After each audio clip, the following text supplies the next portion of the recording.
Hey everyone, welcome to the Hope Shot Wednesday nights.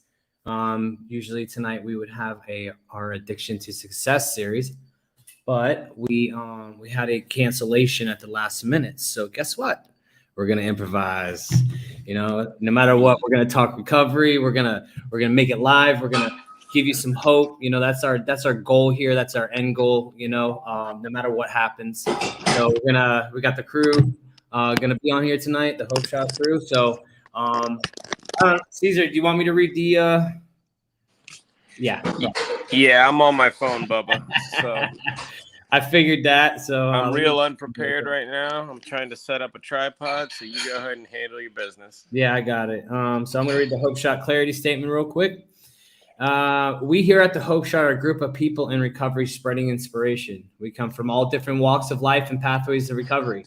Our verbiage may be different at times, but we all have one thing in common: recovery as a lifestyle. We support all pathways of recovery. It doesn't matter how you get from A to Z, just get there. Thank you for being a part of our family. So guys, I don't know if you've seen it as well, man. I did a live video earlier and we have a little giveaway going on.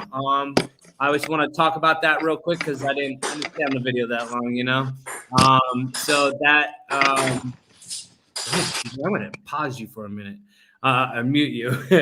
that video. So we got nominated to win a it goes on a voting system. So if you guys would be so kind to do is jump on there and vote every day, we would appreciate it. But we started a nonprofit, and what we're doing here in our community and everywhere else, this is what we do. This is a part of it. We do outreach.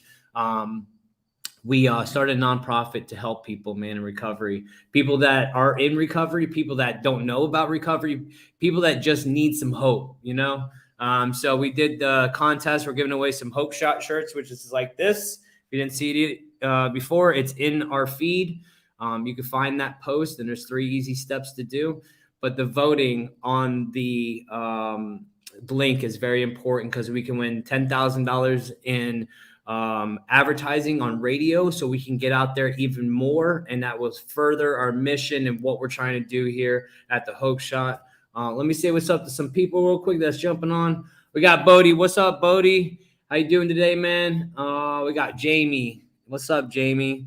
She said, "What's up, y'all? Happy Hump Day." Yeah, it's first week back, man. We're over the hump. We got half a week down. Let's get this the rest of the week done. The weekend's here again, What's up, Jerry? We got Misty. What's up, Misty? Helen. Don't for pink size medium. You're going for a pink size medium. I think that's what you mean. Hopefully. And then we got Bodie. I'm doing great. Yeah, me too, Bodie, man. It's I feel a little under the weather, but you know what? Show must go on. I feel it in my throat. I stopped smoking and started vaping, and I don't know if that's the cause of it, and I'm gonna use that. But it's like, oh, it's right here, and I'm not feeling well. So I don't know if that's a direct cause of that, but we'll go with that. You know what I mean? What's up, Chandler? Hey guys, how you doing? How you doing? Good over there, Chandler? She's in the UK, which is really cool. We got Barbara. What's up, Barbara? Misty.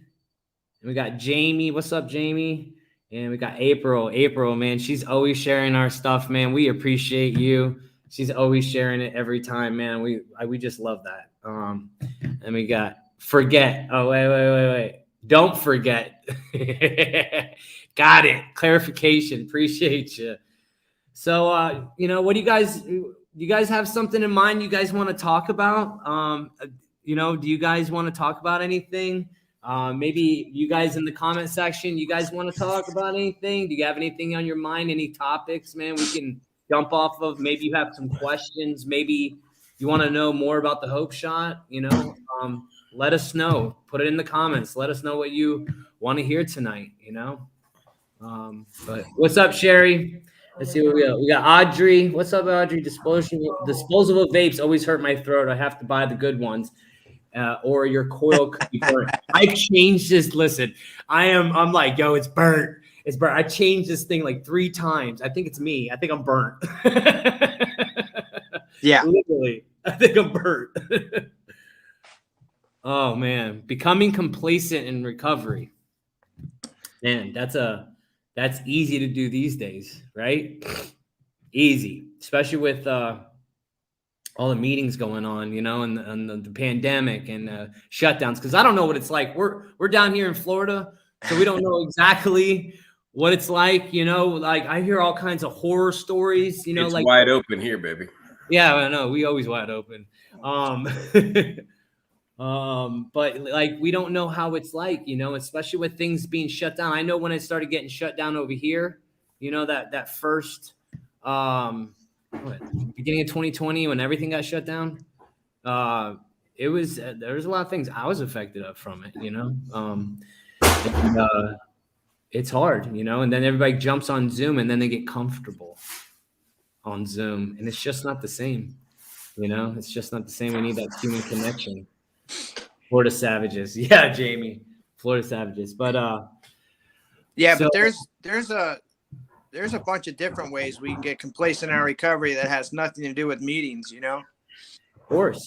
And then I feel like that's the more time you get, the easier it is to get complacent because you're so far removed from that last run and you have all this, all these blessings that this hard work and the recovery has brought you.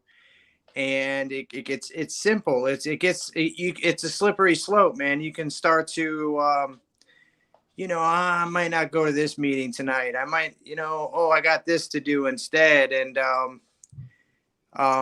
that can happen pretty quick, man. But I feel like, for me personally, as long as I don't ever get complacent with my connection to not only my source, but to my peeps, then I'm in good shape because one or the other is always going to bring me back, or check me and say, hey, bro, you're with that bullshit. Tighten up, But it's easy, man. It's easy to, all of us have full lives, man. We work our asses off, and it's easy to, we could have a really good, a lot of good excuses to not hit a meeting, to not go work with a guy, to, to kind of lay in bed and watch TV. I could have had a great excuse to not jump on here tonight. I just drove 6 hours 2 ways and surfed for 2 hours. So, yeah. But we show up because it's important to us, Yeah. No, there's some good topics in here too, man. Hey. I like but I think we should absolutely spend a whole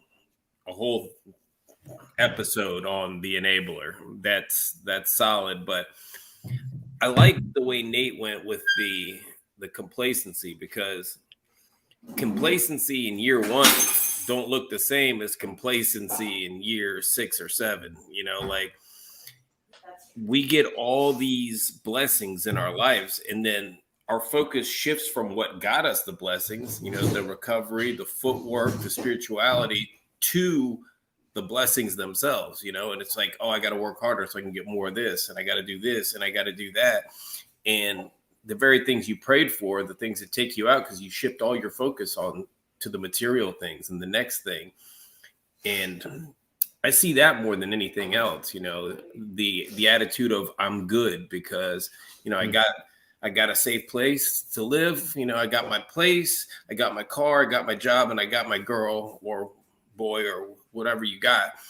But they get those things and they're good, and they don't need a meeting, or they don't need to go read with somebody. And in my experience, it don't work that way at all. As soon as I shift my focus off of the very crap that got me sober, the basics that got me in recovery, when I take my eyes off that ball, I lose all the other shit. I mean, I've got a lifetime of building shit up and then giving it away, and then building it up and then giving it away. And the only thing that's different this time is I'm still keeping it simple. I'm still doing what I know works for me. And that means I got to talk to my people every day. It means I've got to be of service.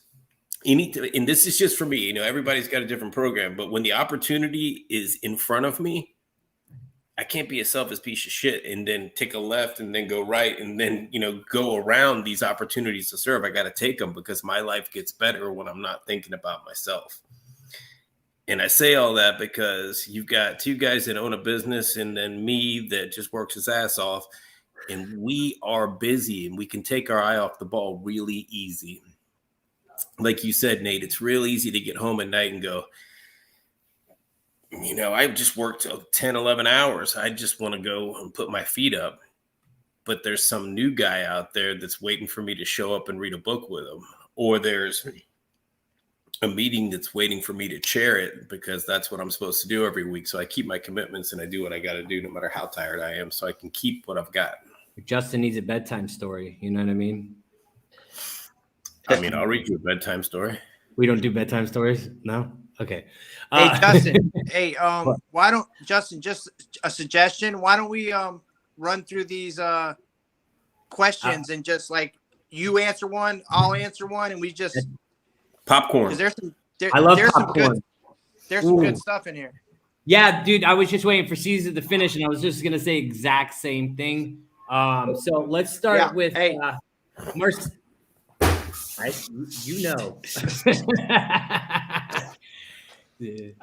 So Marcia, the enabler thing.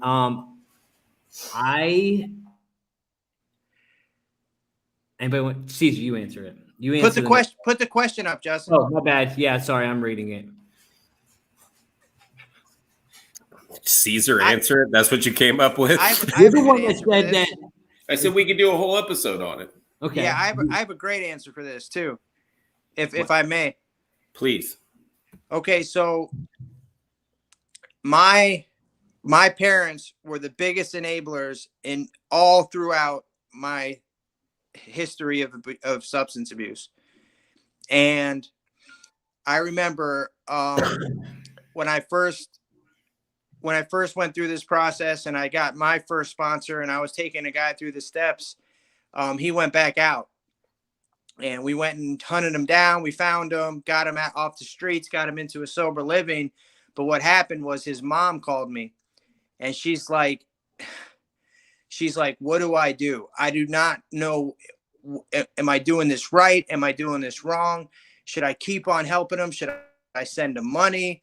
And I told her my experience, which was my mom never gave up on me. And was it right or wrong?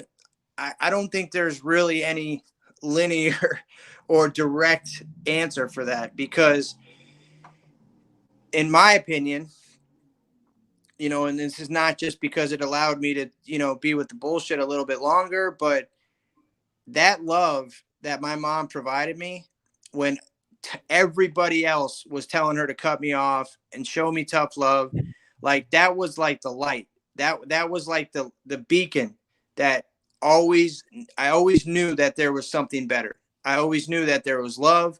I always knew that someone understood. Even though if I didn't feel like I was worthy of it or that I was, deserved any type of understanding or I just always knew that was there. And for me, I feel like that kept me alive for the longest.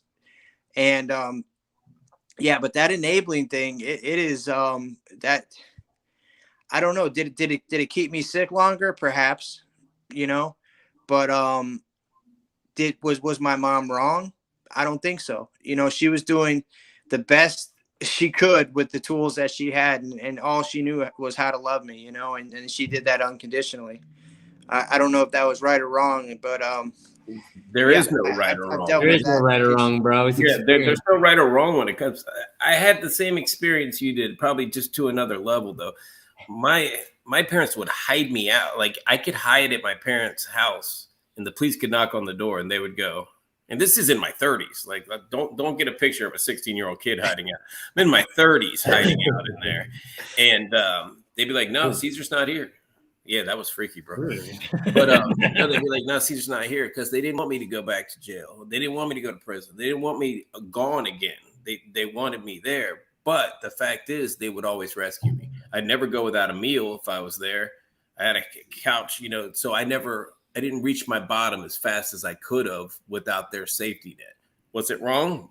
In their case, probably. Yeah, they probably shouldn't hide me out from the cops. They should let me face my consequences. But they did it because they loved me and they wanted me there. I don't fault them for it. All right, Justin, you're shaking your head like you really want to move on to another. Well, we're supposed to do popcorn, bro, and you're like, you're melting the pot. You know what I mean? So I'm not allowed to comment. You want me to be quiet until it's my turn? Well, no, we're just gonna keep going down the road. If not, we're never gonna get anywhere with these because there's a bunch. Okay. All right. So vulnerability. That's a tough one. I'll go on that one because I struggle with that one. But don't leave me, Caesar. I'm all vulnerable. Vulnerability, man. That's like something that like it takes a lot of work to be able to get to that stage to where you can trust people, where you can break down those walls. And like, I'm still not there sometimes to be vulnerable because I'm a people pleaser or I'm afraid of judgment of people, you know, but that thing being vulnerable is like where your true authentic self comes from. And like, it has to happen in order for growth to happen for me. But it's still it's a work in progress, man, because you build up these walls for so long and it's not going to happen overnight where you're going to be like, yeah, I'm free. No, it's not going to happen like that. Like I still struggle today with being vulnerable with certain people or, you know, because like self-worth, self-esteem. I mean, we can go down the list of what all these kind of principles and everything kind of goes together with everything that we do in these programs and recovery and stuff. But vulnerability is like something that has to happen for like our true self to like really be born out of these out of the ashes, I guess you could say, you know. So that's my take on that. What we got? What about relapse? Anybody want to jump on that?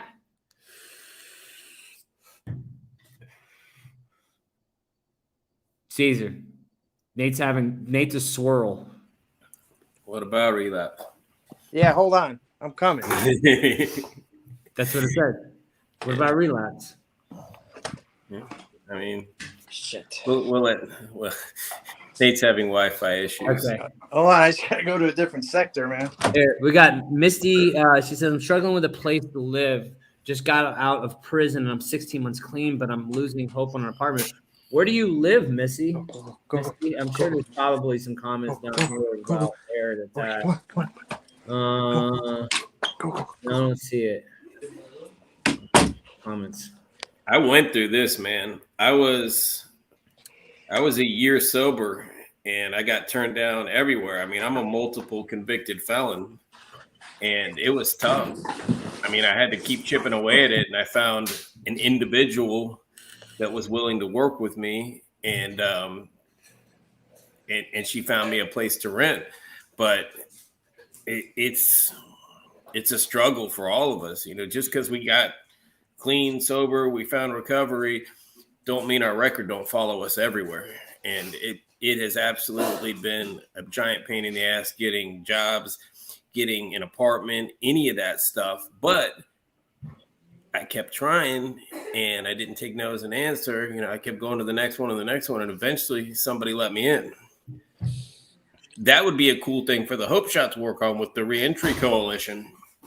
That's what we want to do. You know, I want to say something about that too, because I had a hard time getting the same deal, getting a place. I had the money to get into the place, but every time they do a background check, I get denied, you know, but I found that one person finally like that would, well, it's either I live in a slum place, like a really slum place, or I get like a decent house, but like nobody would do it with a decent house. So finally I had this one place, man, that actually didn't look at it because it just depends on how far it's been and you know what it is. But it took me years and years to try to find and get a place. Yeah, it's probably one of the hardest things. So she lives in Northwest Fort Worth. I looked down. I was down there looking. Northwest in Texas. So yeah, it's I don't know how it is there, but I know here in Florida, man, even people that haven't just got out of prison, it's been hard. The housing market is just insane right now. Let's see what we got. So better support and reach out more. Good evening, everyone. We got. Oh, here we go. Lisa, how do you reconnect with family member and addict you have cut off? I think she is doing better. I still feel bitter and that she owes me an apology, but I am right? Or does that even really matter? Yeah, so family members are tricky, man. I feel that before I'm even ready to get to this point, I have a ton of, when I first get to this deal and I'm first getting sober, I have a ton of work to do before I even consider, taking that step and starting. There's in the fellowship that I'm involved in, there's a certain um process to where it kind of makes you first get yourself in order, clean your side of the street, so to speak, and get all your so you get placed in a position to where you're able to come at this person, whoever they may be, and that bitterness and that feeling like that she owes you something, that will probably not be existent anymore. You're if you're really working this deal and going through this process, Jay, that wait, stuff. let me stop you there, Nate. I know Lisa, and she's not in recovery. The other person is. Oh, I gotcha. Yeah, it's the flip side. Okay, so I got one for that too. Yeah, I So- just didn't want you to get too far. Like, oh, wait, let me tell him. Yeah, I know Lisa. So Okay, yeah, I appreciate it. Yeah, so I get it. So the family member, yeah, I I had to deal with that with my brother. You know what I mean? Like my brother, more or less, if coming from your point of view, had to deal that with me. And eventually, I approached my brother and made those apologies, and I allowed him the space to feel bitter and to feel angry and to say what he wanted, until said person gets into that position to where they are able to. And there's no, like, again, there's no time frame or right or wrong answer for this. It's all like individual, on an individual basis. But yeah, I eventually went to my brother and I made my apologies, and I didn't grovel, I didn't say nothing. I just I said, listen, whatever you have to say to me, please say to me, and anything you want to get off your chest. So hopefully, and then it's that's your choice, like how long you choose. It's up to you. I know we have a friend that's in our group that just finally reconnected with her sister after years. I'm talking like 5-6 years, and she finally sat down with her, last week. And so yeah, who's to say like when the right time is? I feel like you'll know, and you'll know if that person is ready to make these amends that you probably really deserve. you know what? It just depends on the relationship you have. I think it's the connection. If you want it and you don't really care about the apology, it just depends on what you're willing to forgive. And if you're not ready, you're not ready. But don't hold the resentment, because that's going to tarnish the relationship. As if she's doing well, maybe just wait for her to come to you, man. Because if she's working the right program, she's going to. Yeah. Don't go in to try to reconnect with an expectation, because you're going to set yourself up for a bigger resentment. That's my 2 cents. There it is. All right. Moving on. Let's see. We got, as an alcoholic in recovery and meeting people that say they don't drink, which has been a lot. Are they alcoholics? Is this just an AA name? I need clarification on that. I don't know what that means by that. As an alcoholic in recovery, meeting people that say they don't drink, which has been a lot. Are they alcoholics? Is this just an AA name? I need clarification, Sherry, on that, and then we'll come back to that. Marcia commented, I meant the enabler of an addict who is usually codependent.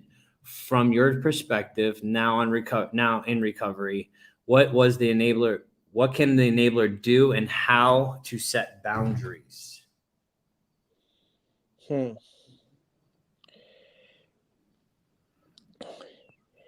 Yeah, well, I feel like there is a group for this that which is called Al-Anon, which would be an excellent support system because they deal exclusively with this very subject. I feel like it's so difficult, especially when this person is close to you, and how do you tell somebody that you love that you won't help them anymore, or that you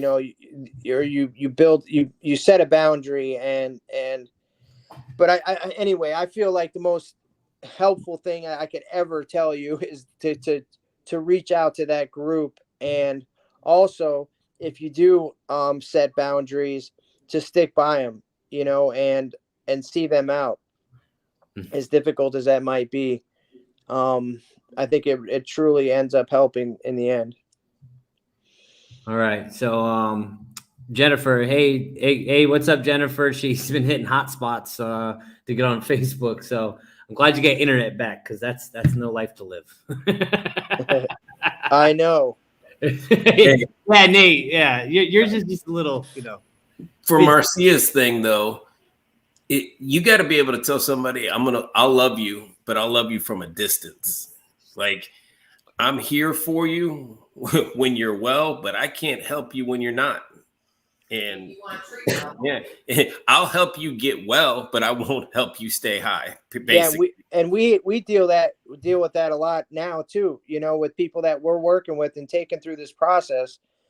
I know I've had personal experience with it where, there's a time once, like I lost a guy a few months back, and we were working together for almost a year. He relapsed, and he was just on this like downward spiral, and there was some tough boundaries and tough conversations I had to have with this guy and tell him, look, bro, I can't help you unless you want to get help, and it's a super difficult conversation to have, man. Yeah, it definitely is. This one right here, it's the struggle with boundaries is trying to help others. Yeah, you definitely have nothing to give anybody unless you fill your cup first.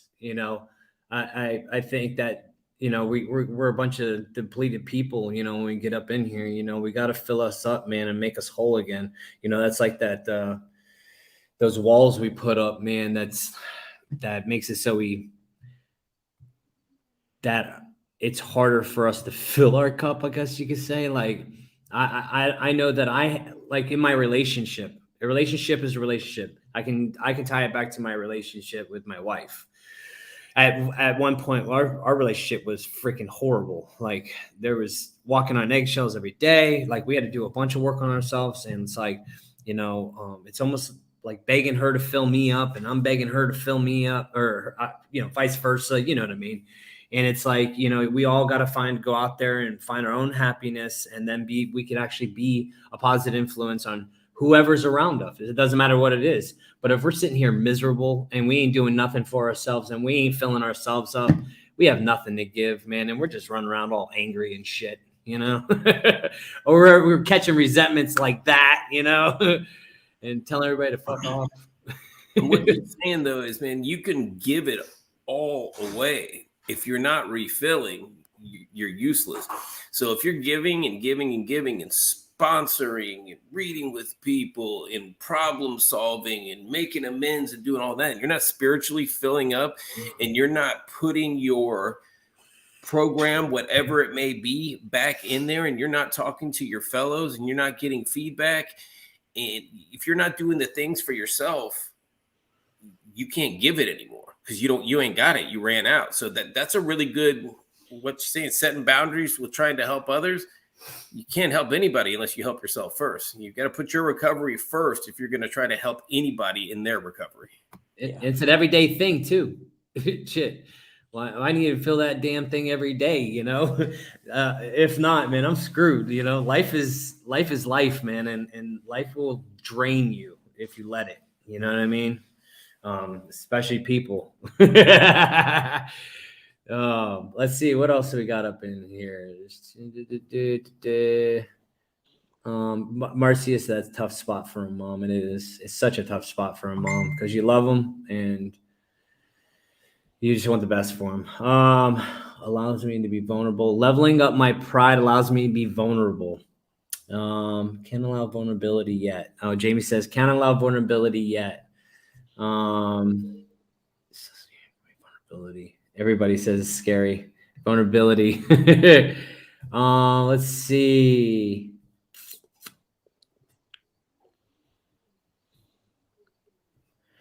Florida called Helping Hands. They have a place in Florida called Helping Hands. I don't know if you branch out to the different states. I would Google it, Misty. Okay, she's talking to Misty. Mindset. I'm looking for other questions. How do I make a moral inventory? Oh man, there's clear-cut instructions in the books of the fellowships. I can't go into literature from a fellowship on here. I mean, if you would like us to message you some stuff out of our fellowship's books, we could do that. But me personally, I don't think it's right to go into it on a public forum. Did we go into vulnerability? Did we talk about getting vulnerable? Because I see it. I did. Yeah, I talked about it, and you freaking left me, and I felt very vulnerable. I needed water, man. I came straight from the gym and hopped on here for you, bro. Yeah, bro. I know, bro. Look, Ollie's on for here me. for you. It's a we. Let's see. Yeah, you want to talk about vulnerability for a second there? I certainly can. Let's do it. Let's talk about it. It's a good subject, bro. I just had a lot of comments about vulnerability. But you got 3 guys on here that are willing to get vulnerable, so I think that's pretty rare. So yeah, bust it, buddy. Yeah, I think becoming vulnerable is one of the most vital aspects of recovery, because for me, I get into this deal. I am just racked with shame and guilt and regret and fear, and I'm insecure and I'm awkward, and I am so terrified of asking for help. You know, I have no frame of reference how to have a normal conversation in any type of setting. You know, like I am just a mess. So for me to come into this deal and first of all, get vulnerable and ask another man to help me through this process, that right there is a huge step towards my healing. And then also the other most crucial aspect of becoming vulnerable is I have to ask some God that I don't believe in, that I probably, if you did believe in him or her or whatever, I'd probably make fun of you. You know, like I have these prejudices of a higher power, of God, whatever you want to call it. And so I come in here and now first I get vulnerable and ask a man to help me get me through this process. And then he tells me I have to open up to some God. And for me, this is a super difficult thing to do. So I become vulnerable. I say, okay. And what helps me get to this state of vulnerability is utter desperation. You know, I am just completely done. I have 0 options left. And when you have nothing left to do, like your back is against the wall, everything has been exhausted, it's a little bit easier to become vulnerable. For me, it was. And so once I got vulnerable and asked a God to help me, that's when everything in my life started changing. And I think becoming vulnerable means that I am finally letting I'm taking off the mask. I'm letting go of control, and I'm saying, listen, I do not have this fucking thing figured out. I do not know how to live my life. I'm afraid, and I need help. And I think it's one of the most courageous acts of a man or a woman can ever do. I agree with you 100%, man. It's we can't receive the help. We can't shrink the problem in our head if we don't talk about it out loud. And we get on here and talk about being authentically awkward. And I mean, our true selves are fearful children. I'll speak for myself. I'm a fearful child in a man's body, filled with insecurities, but I talk about them. And I talk to my closest friends on a daily basis and share my insecurities with them. They share them with me. And we can laugh about this crap today. You know, like we can go, oh man, I can't believe that I've been up in my head for 5 hours about this dumb shit. But it's a huge deal in my head. But when I share it, it shrinks and it becomes not that big of a deal. And also, when we're willing to get vulnerable, we find out that people have the same vulnerabilities and insecurities that we do that make us feel so odd and so different. And we go, holy crap, we're all just a bunch of children wearing adult suits, and we're all fumbling our way through lives, and we're all scared of this, and we're all scared of that. And then we connect, and you build these genuine connections with other people that share the same insecurities that you do. And you start to build confidence. And then you can get on a platform like this and talk about being a scared child and feel okay about that, because I'm not embarrassed of that. That's who I am on a daily basis. I may present super confident. I'm not. I don't know who really is unless they're drunk, because we're all super confident when we're drunk. The best dancer in the world. Hey, there's some dude that was on. He was like, I don't know how I got in here, and he's put out little dumb comments. He needs to get vulnerable. I love that. I love that. Vulnerable, man. You know, it's okay. Nothing like I love being a weirdo crybaby ass dude. Thank you, Hailey. Yeah, but we got our back, dude. Look at this dude, Tommy. Yeah.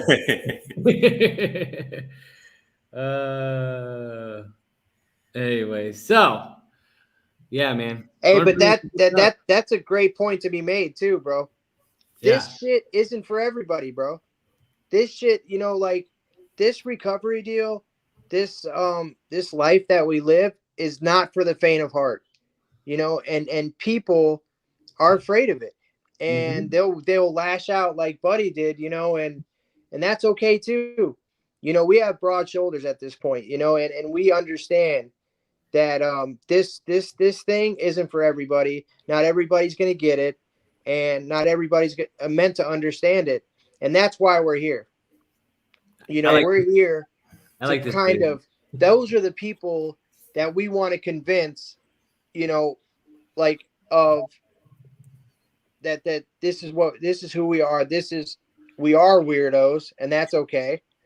And if I had heard this 10 years ago, I'd have had the same damn reaction he did. Yeah, me too. What was doing? Yes, dude, and that's the reason we don't get vulnerable as, like, even as men. Like, we're not supposed to, dude, because of shit like that. Oh, you're a pussy, dude. You know, like, it's the dumb stuff, man. It took a lot of work to get where we are that we could handle these comments. Dude, it's only because I have people like you guys, dude, that I'm be able to, like, you know, who cares, you know? But like, it took a lot of work to get to that stage. You know what I mean? Like, a lot of work, because people's fucking just their outlook on what it's like, man. It's okay for men to get like that, man. You should see us in these damn spiritual retreats sometimes. You'd think it was a weird fest. You know what I mean?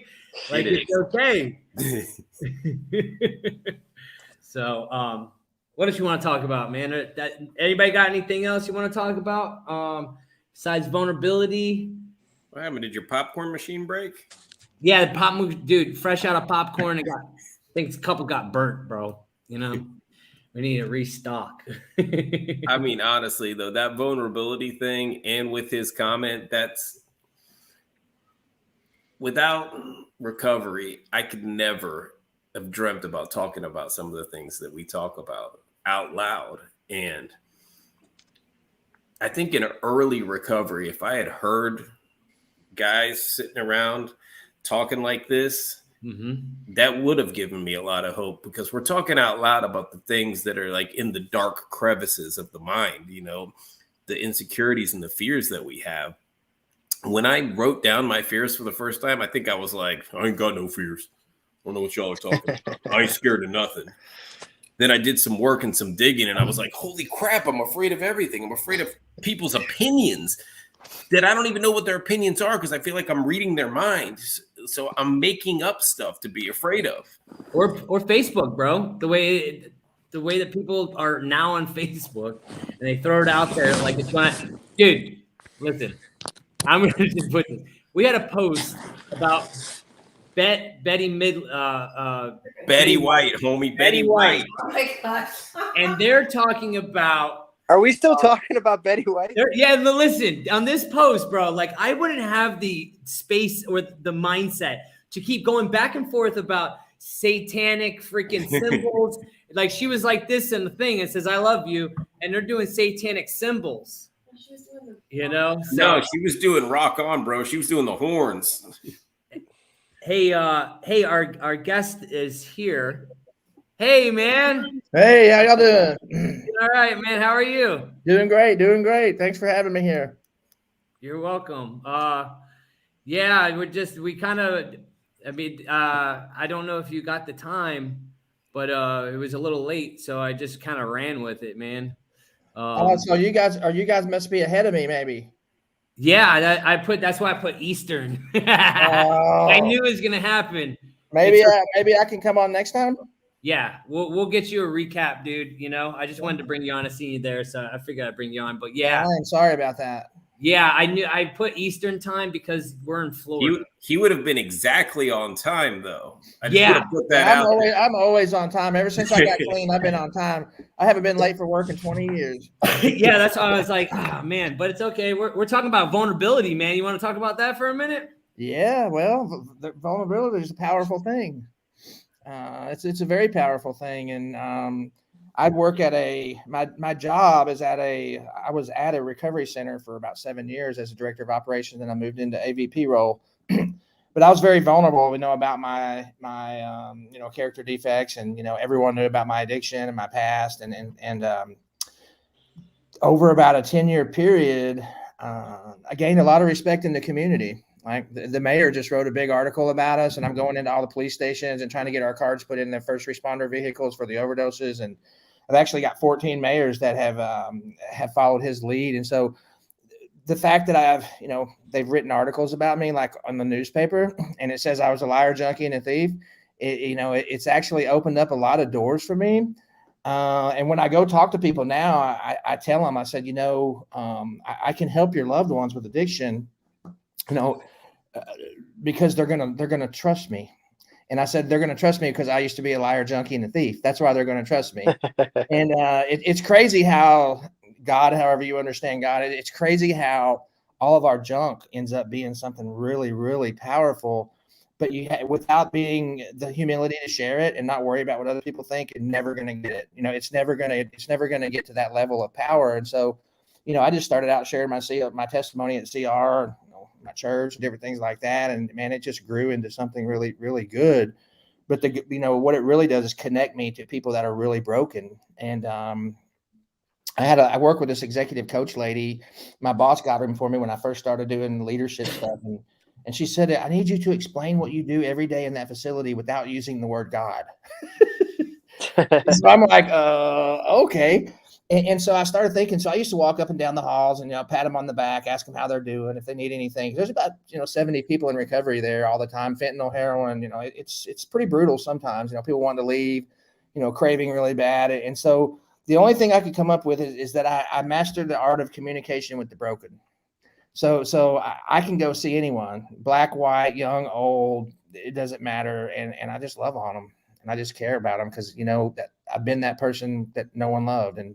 And I went to prison for a while. I did 14 months in prison and didn't have any visits. No one came to visit me. I'm in the Missouri State Prison and, hit rock bottom for the first time really hard. But through all of that, something happened inside my heart. And it has to do with unconditional love for people, and it's been the greatest blessing ever. So Yeah, getting vulnerable to find that unconditional love. You know what I mean? We got to love ourselves before we can love anybody else.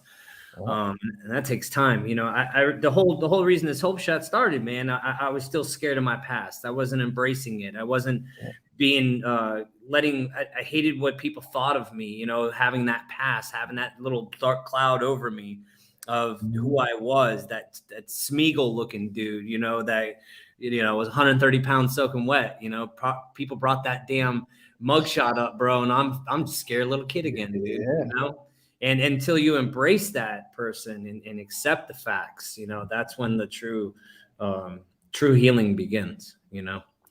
So yeah, the world can't argue with a changed life. You know, we can talk all day long, but when you change and you're out there helping people and doing things like you guys are doing here, and I mean, the world can't argue with that. And you know, I've had people with their PhDs say, "I wish I had what you had." You know what I mean? Because they're, you know, arrogant, you know, kind of, you know, preoccupied, whatever. But when you're trying to help people that are broken or that are at rock bottom, you know, they have to know you're genuine, and you can't do that without vulnerability. I mean, you just can't achieve that, and really can't achieve anything without it these days. And actually, I don't know, it's just been a real blessing. But my first 10 years, I was scared to let anyone know what I did. I was scared I was going to get fired, you know, from my job, and because I worked at another place. And but over time, whenever I would share my story, I did it in front of 1,300 people at my church, and they gave me an office 2 weeks later. Made me a life groups director, and I said, did you guys not hear what I said last week? And they said, oh no, you're the one. I'm like, okay, you know, but then I started realizing that God was blessing me for doing that. He blesses me when I go in and speak in the jail. You know, I've been doing that for about 7 years, but I learned, not through people, but through him, that he blesses me when I reach out to people that are struggling. So it's quite a fun, exciting journey, you know? Yes, sir. Hey, where are you from? Where are you at right now? So I'm right outside Memphis right now in a town called South Haven, which is just south of Memphis. I was a total tweaker up in Joplin, Missouri, back in the 80s and 90s. I was the original dumpster diver in that town, and I had friends that had meth labs everywhere, and I was riding my bike all over. And actually, I tell people at 33, I was riding around on a stolen bicycle, you know, and you know, with a pocket full of syringes and all that. And I ended up living in the woods and, you know, stealing tractors, and I knew when shift change was, the police department and all that good stuff. But I went to prison and, you know, finally got clean. I started using when I was about 7. And I just wrote a book about it. I grew up in the South Arkansas, way down in the cotton fields. And I started smoking and drinking, you know, as a young kid. And anyway, making a long story short, I wrote this book called Backpack to the Burbs and another one called Outcast to Executive, just really short books. I have a lady that can help if anybody wants to do that. She's really reasonable and she does the cover work and all that. But anyway, I give them away in jail and, you know, just give them to people that are struggling and things like that. But I was a full blown addict. I was shooting up as much meth as I could get in a syringe, and you know, 4 DUIs in my early years. You know, going to bars and all that stuff, and it just ended up in a really bad place. So. Well, we're gonna get you back on here to share your story, man. Definitely, the damn time change. I knew it was gonna. I'm so sorry, man. It does sometimes, you know. It's all good, you know. We wing it anyways over here. How often do y'all do this? Every Wednesday, and then every Sunday we do topics. You know, we just come on here and just share about recovery on Sundays, and then Wednesdays is made for addiction to success, to put the emphasis on the stories. You know, so tonight we kind of just went through and just read comments and you know, just winged it. So well, I'm glad you came on, at least showed your face, and you know, touched on a few things. Let's see. Patsy said, I'm grateful I logged on tonight on here tonight. I have been unplugged from recovery for a minute, and due to allowing myself to be consumed with life and on life's terms, and also my son's battle with addiction. Yeah. Life on life's terms. Yeah. I think everybody's just going through stuff this year, man. And life in life's terms really is having a new meaning, you know, like we've all been through the ringer, man. I know people that's going through stuff still, and it's not getting any better, and especially with the way things go in this economy and all that. But yeah, it's we can get unplugged from recovery real quick. Hey, go ahead, Caesar. Hey, yeah, I know Patsy, and I know a little bit about what you're going through, hun. I'm gonna pray for you and pray for your son. My 2 cents is always going to be focus on your own recovery. You got to be strong to be able to deal with what you're dealing with, and there's power in your example. So keep being the strong example and set your boundaries and do what you got to do. And you're in my prayers. Mm-hmm. Okay. Yeah, I didn't know you if she's around here. So that's cool, man. Nate, you want to say anything? Oh, I was just thinking about what Stacy was just talking about, how, because I had this conversation with David last night. Remember, I told you I spoke with him, Justin, and Yeah. and he said, you know, we were talking about, you know, the meeting that we had last night with the, you know, and kind of what the Hope God is doing, and his and this is a gentleman that is, you know, is opened up treatment centers, had an intervention company. He's all over the country, you know, doing this work, you know, and his main message was, he strives to not help the people that have insurance, that have the money, you know, but to help the broken people, the people that have no money, that everybody's, you know, forgot about, that won't help. And he said, as long as he's done that, you know, everything else that he's done in life has been a success. As soon as he got away from that and started thinking about the bottom line, or stopped reaching out to these people, everything went wrong.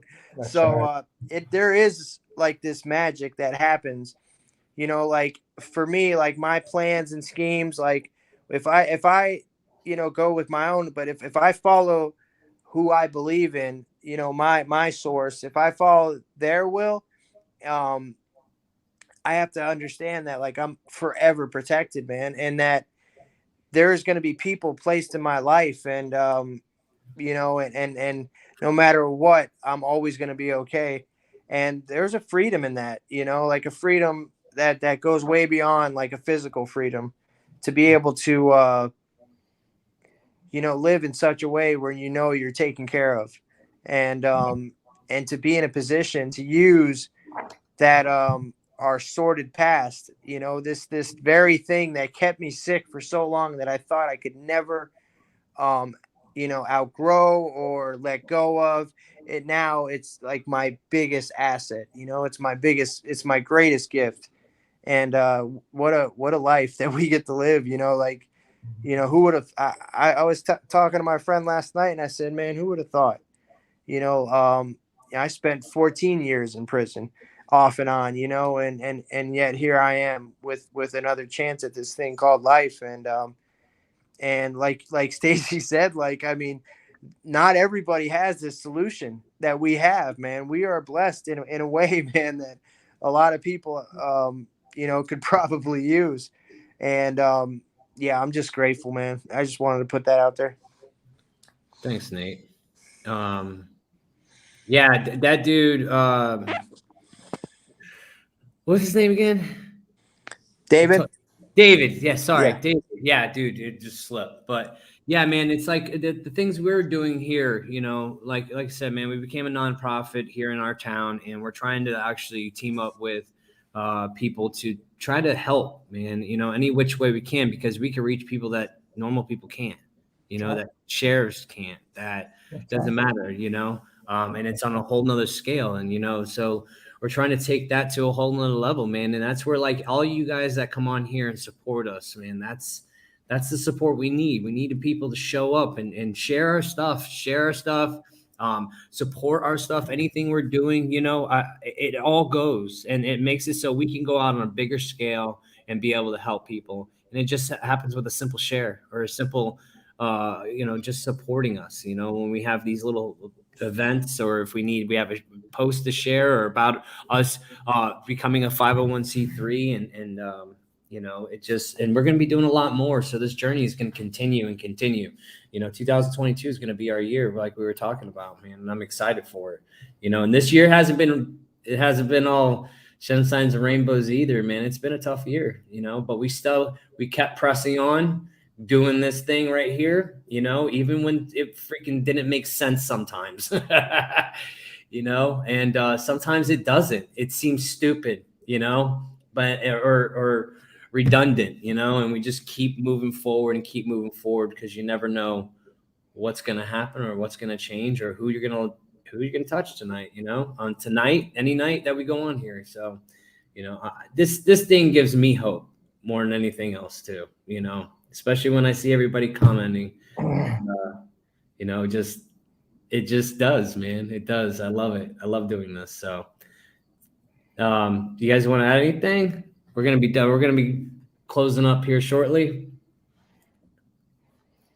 I want to add something. I learned what you just mentioned when I started going to the jail and talking to the men in the jail. I was like, you know, it seemed like it was insignificant sometimes.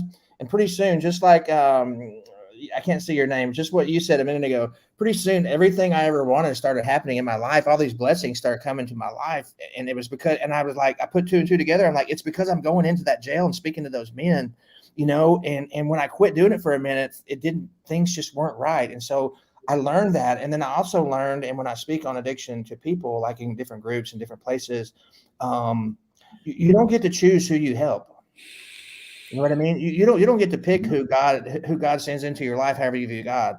And I learned that, and it's a really strong truth that, you know, we don't get to pick who he sends. You know what I mean? I mean, I didn't pick you guys. You know what I mean? I didn't say, hey, send Justin, Nathan, and you know, Caesar over here. You know, we ended up meeting each other. You know, and I noticed in my life that people would just show up next to me, or I would end up in a place and people in the crowd or people, whoever, they needed to hear my story. And it's just one of those amazing truths about recovery and those gifts that we have that not a lot of people have. I think we have gifts being in recovery when we help other people. I believe we have a lot of special blessings that come our way because of what we're doing. And I don't think you can buy it. You can't, it's not something you can earn or buy, you know? Yeah. Really special. Really special. And we have to be on the lookout for those things too, man, because you never know when those signs will show up and we might miss the mark. You know what I mean? Yep. Well, that's it for tonight, guys. We thank you guys for being here. Thank you for supporting us all the way through this. You know, like I said, 2022 is going to be an amazing year, man. We're super excited. This Sunday, we're going to do our Sunday night lives. We're going to be doing something like this. We're going to be here at 8:00. We're going to go live. So if you guys want to join us Sunday, we're going to come up with a topic to talk about, and it's going to be all of us, the whole gang is going to be here. So, till then, thank you guys again, and we will see you Sunday night.